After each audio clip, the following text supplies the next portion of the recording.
bendito, te entregamos nuestro ser, nuestra adoración. Solo tú eres digno, oh Dios.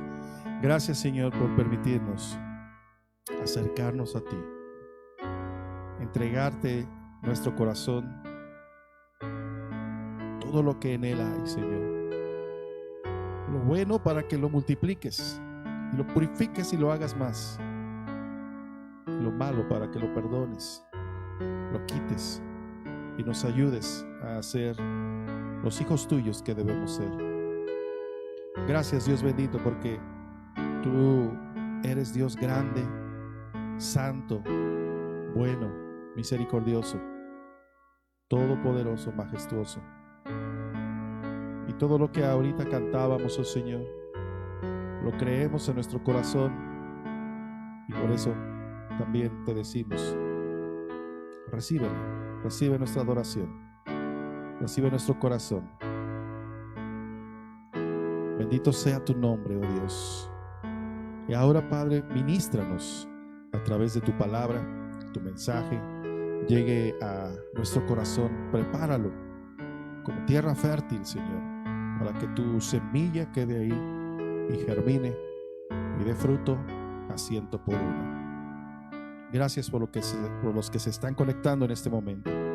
Gracias por los que se conectarán después. Bendíceles a cada uno. En el nombre de Cristo Jesús. Amén y amén. Gracias a Dios. Bienvenidos a este culto dominical, culto vespertino, que ahorita ha sido ya el único que hacemos aquí en León, vespertino, de los domingos, pero el próximo domingo ya estaremos haciendo nuestro culto matutino también. Y por favor, yo te pido que estés muy al pendiente porque vamos a estarte informando cómo va a ser. Todavía estamos arreglando algunos detalles, cómo va a ser, porque no se puede volver todos, no se puede simplemente abrir el culto y que venga quien quiera. Todavía no estamos en esa etapa, pero gracias a Dios parece que ahora sí va bajando y gracias al Señor. Y precisamente antes de regresar, como decía Victoria hace un momento, por fin se termina esta cuarentena, ¿no? Gracias a Dios por ello.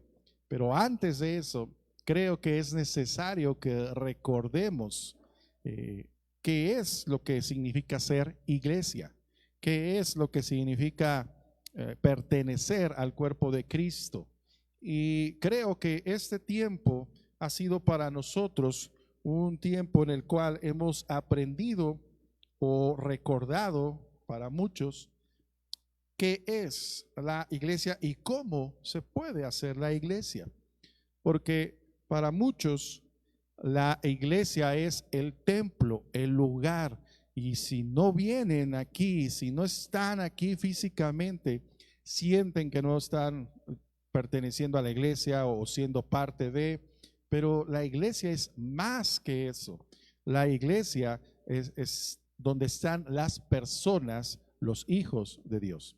Así que nosotros tenemos que recordarlo, y por supuesto no nos queda más que recordar Hechos capítulo 2. Así que te voy a pedir que ahí abras tu Biblia en Hechos capítulo 2. Voy a leer unos fragmentos tan solo, comenzando allí en el versículo 43, Hechos capítulo 2, versículo 43, dice: y sobrevino temor a toda persona, y muchas maravillas y señales eran hechas por los apóstoles. Todos los que habían creído estaban juntos y tenían en común todas las cosas, y vendían sus propiedades y sus bienes, y los repartían a todos según la necesidad de cada uno. Y perseverando unánimes cada día en el templo, y partiendo el pan en las casas, comían juntos con alegría y sencillez de corazón, alabando a Dios y teniendo favor con todo el pueblo. Y el Señor añadía cada día a la iglesia los que habían de ser salvos. Muchas veces hemos reflexionado, y muchas se ha reflexionado acerca de este pasaje. Se lleva siglos, tantos como 20 siglos, meditando acerca de qué significa este pasaje. Obviamente no quiero decir que nunca hayan descubierto qué, sino volviendo a entender, volviendo a reflexionar, volviendo a comprender cuál es el fundamento y regresando constantemente a esta porción de la Escritura en donde se nos dice qué es y cómo debe ser la iglesia. Hoy en día, si tú ves internet, podrás ver muchas iglesias enormes de miles de personas, miles, en un culto 5,000, a veces 10,000, y como solo un culto, y como gente nominal, a veces más todavía en una iglesia. Y a veces uno se pregunta, ¿así debería de ser cada iglesia? ¿Sabes? Seguramente algo muy bueno tendrán esas iglesias. No se trata de decir quién es correcto y quién no. Cada pastor dará cuenta a Dios de sí. Pero si con alguien nos tenemos que comparar, es con esta iglesia.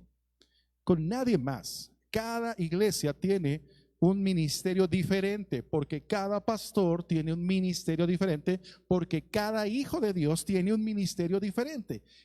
Pedro lo llama la multiforme gracia del Señor. Así que no puede haber una iglesia igual a otra, todas somos distintas.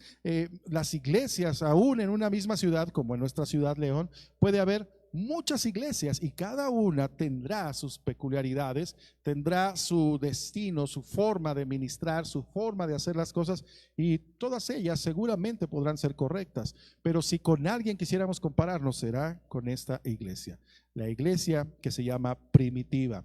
Y no primitiva que no te suene como a los Picapiedra o algo así, ¿no? Sino la primera iglesia, lo primero que existió, eso es primitivo. Y dice, comienza el versículo que te leí, el 43, y sobrevino temor a toda persona. Qué curioso que la iglesia haya comenzado con el miedo de muchos. ¿Por qué?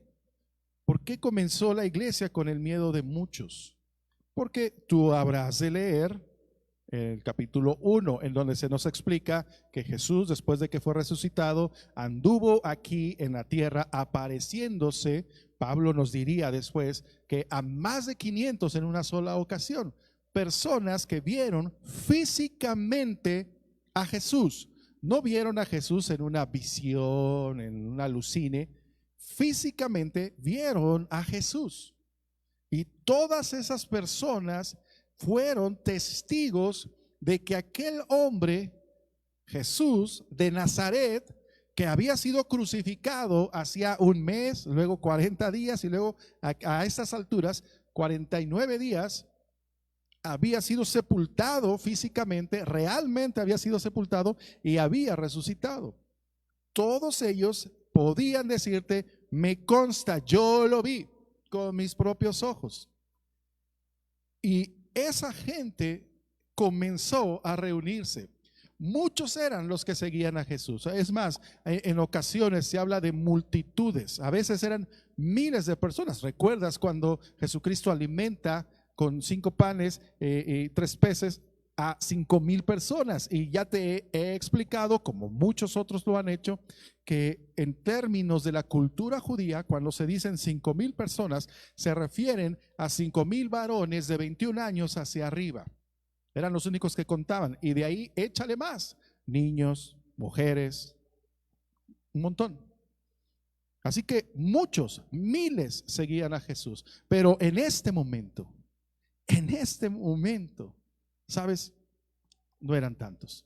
Después de que Jesús murió, muchos regresaron atrás, muchos tuvieron miedo, muchos huyeron despavoridos, pensando que si los asociaban con este nuevo movimiento o secta, como algunos le dirían después, podrían correr peligro antes de las persecuciones, porque todos ellos eran judíos y la ley judía, la ley de Dios, dice que si hay alguien en tu familia que sea hereje, los padres tenían la obligación de llevar ante el concilio a sus hijos y decir, mi hijo es hereje. Y el primero en arrojar la piedra para apedrear a ese hijo era el propio padre. Ese era el celo de Dios. Así que en ese tiempo ser cristiano podía costarte la vida, literalmente. Sabes, a mí siempre me ha llamado muchísimo la atención porque veo muchos hermanos o muchas personas que hoy sí quieren acercarse a la iglesia, pero no lo hacen por temor. Porque, ¿y si me deja de hablar fulano? ¿Y si mi marido, mi marida se divorcia de mí? ¿Y si mis hijos me dejan de? ¿Y si mi padre me deshereda? ¿Y si me corren del trabajo? ¿Y si puede más que el conocimiento de Jesús? Y creo que es tiempo de regresar al fundamento. El fundamento de la iglesia es haber conocido, visto a Jesús. Ese es el fundamento. Nosotros no estamos construyendo el fundamento, ellos lo estaban construyendo. Pablo nos diría después en Efesios que nosotros estamos construyendo sobre el fundamento de los apóstoles. Este fundamento. Es decir, esto fue establecido. Esto, si tú puedes estudiar, y te pido que lo estudies, todos estos escritos nos hacen ver que en aquel tiempo ni las autoridades judías, que eran los principales interesados en que no se supiera que Jesús resucitó, en desdecir o desentrañar el misterio de Jesús, ni ellos podían refutar el hecho de que Jesús había resucitado. Fíjate cómo en todo el libro de Hechos, ninguno de ellos, que era la ley y que tenían investigadores, que por supuesto existían ya investigadores de aquel tiempo, que podían darle dinero a muchos, sobornar a algunos, ni ellos se atrevieron jamás a desmentir que Jesús había resucitado. Simplemente lo que no querían era que Jesús fuera el Mesías. Ese era el punto. Pero todos podían saber que algo estaba pasando. Algo había sucedido con ese hombre que habían crucificado días atrás, o meses, o luego años atrás. Dice allá en este pasaje, para que entiendas un poco el contexto, en el capítulo 1, el versículo 14, dice, el versículo 12, Hechos 1:12. Entonces volvieron a Jerusalén desde el monte que se llama el Olivar, es decir, acabando de despedir a Jesús, decirle adiós, y él se fue en una nube, dice, el cual está cerca de Jerusalén, camino de un día de reposo. Y entrados, subieron al aposento alto, donde moraban Pedro y Jacobo, Juan, Andrés, Felipe, Tomás, Bartolomé, Mateo, Jacobo, hijo de Alfeo, Simón el celote, y Judas, hermano de Jacobo. Todos estos, es decir, los 11, porque ya no estaba Judas Iscariote, perseveraban unánimes en oración y ruego. Pero escucha, con las mujeres y con María, la madre de Jesús, y con sus hermanos, los hermanos de Jesús. En aquellos días Pedro se levantó en medio de los hermanos, y los reunidos eran como 120 en número, y dijo, y comienza a hablar acerca de reemplazar a Judas. Eran 120 en un aposento. ¿Qué es el aposento? Un aposento es un cuarto, tu recámara, por así decirlo, pero un aposento alto es en aquellas regiones de Medio Oriente, cuando los calores se levantan y hace demasiado calor, en esa época de verano, primavera, lo que hacen ellos es que se suben al techo, y ahí en el techo ponen pabellones de telas y algunas enramadas o algunas cosas con un techito para dormir en la noche ahí y que no haga tanto calor. Es decir, en esta casa pequeña cabían 120 personas, más o menos, es lo que dicen los números, y el número eran como 120 personas.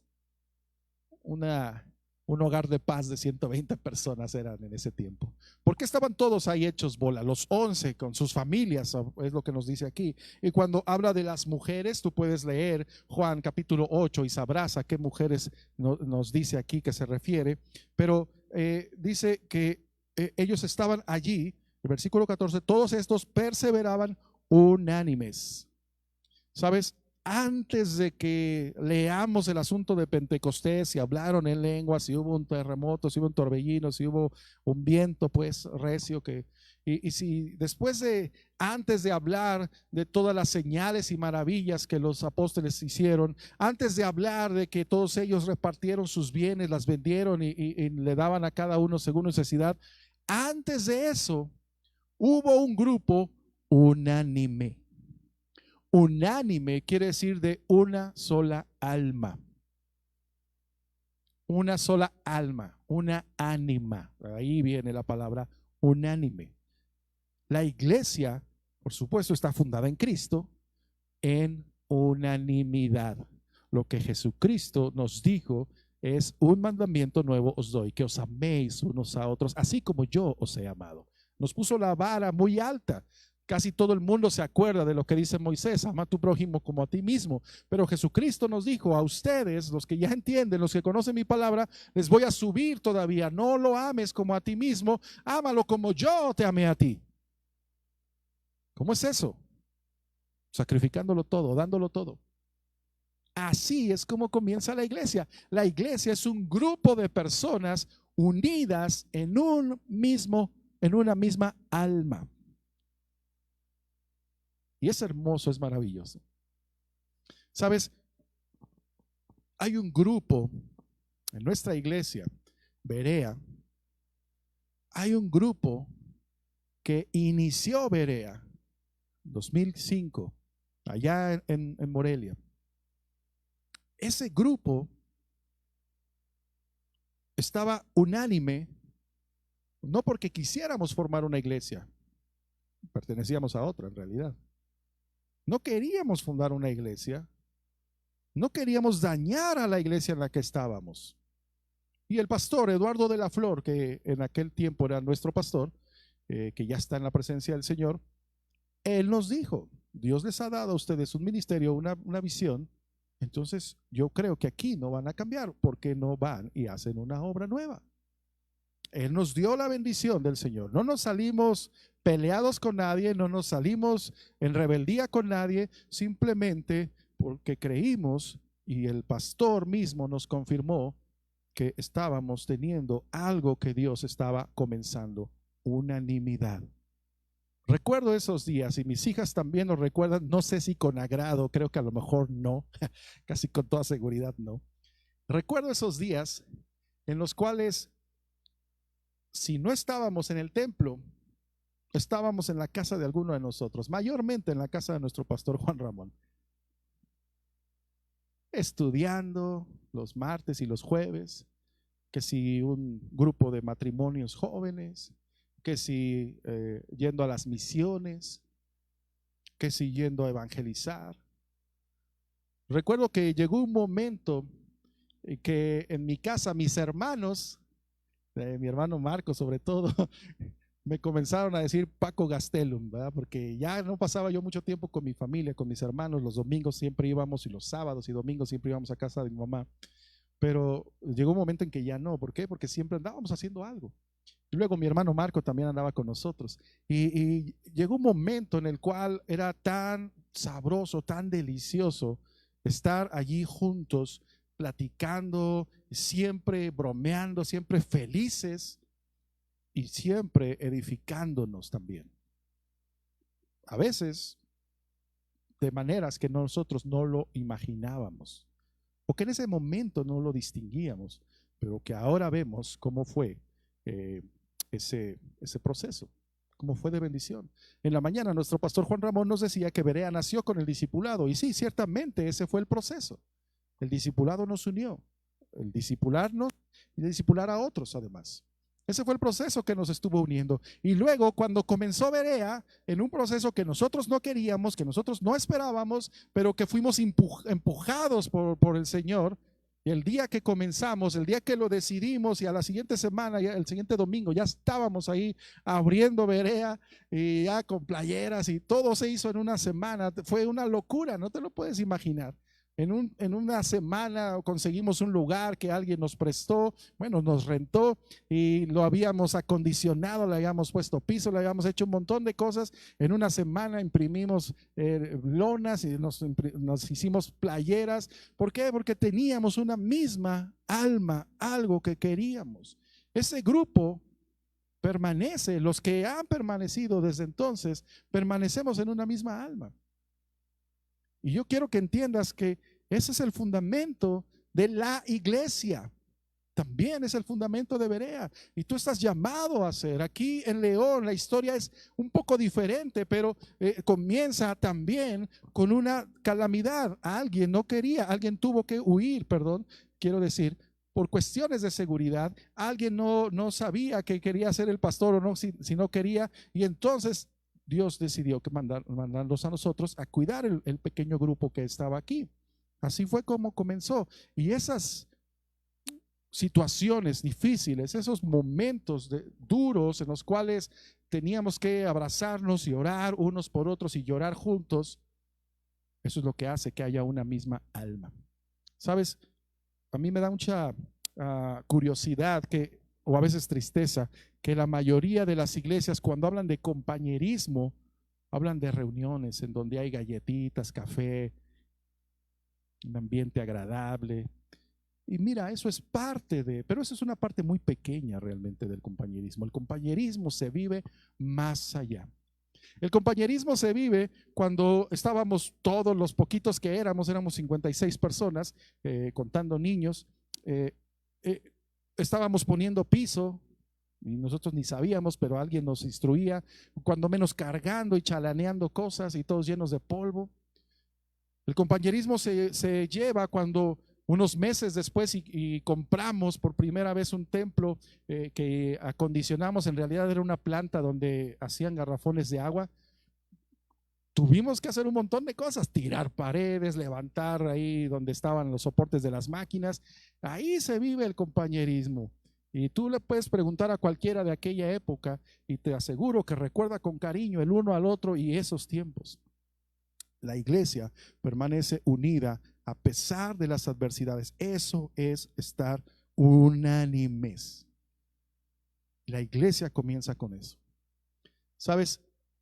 Tiene todo que ver con este día. Porque si Dios lo permite, el próximo domingo ya habrá gente aquí. Todavía no te puedo decir quiénes, porque el gobierno nos pone ciertas reglas, grupos de riesgo que no deben de estar aquí. Pero hay ciertas personas que podrán estar aquí. Pero si el próximo domingo nos unimos, creo que habrá un problema. Me refiero a que si no estábamos unidos y el próximo domingo al vernos nos unimos, entonces hay un problema, porque quiere decir que no estábamos unidos ya. Ahorita es cuando debemos estar unidos. Ahorita que no nos vemos, ahorita que solo oramos uno por el otro y sabiendo a la distancia que los miércoles nos estamos conectando y que tú puedes ver ahí escritas las peticiones de los demás, ahorita es cuando cuenta estar unánime. Ahorita es cuando importa si te duelen los demás. Estar aquí juntos es bonito y es hermoso, pero la unidad de la iglesia se manifiesta más allá, fuera de las cuatro paredes. Eso es lo que dice aquí. Dice que el versículo 14 nuevamente del versículo 1, del capítulo 1, perdón. Y todos estos perseveraban unánimes en oración y ruego. ¿Has estado orando? ¿De verdad orando? No te hablo de la oración de 15 minutos o de las de 5 minutos de la comida. No te hablo de esas oraciones. Te hablo de derramar tu corazón a Dios.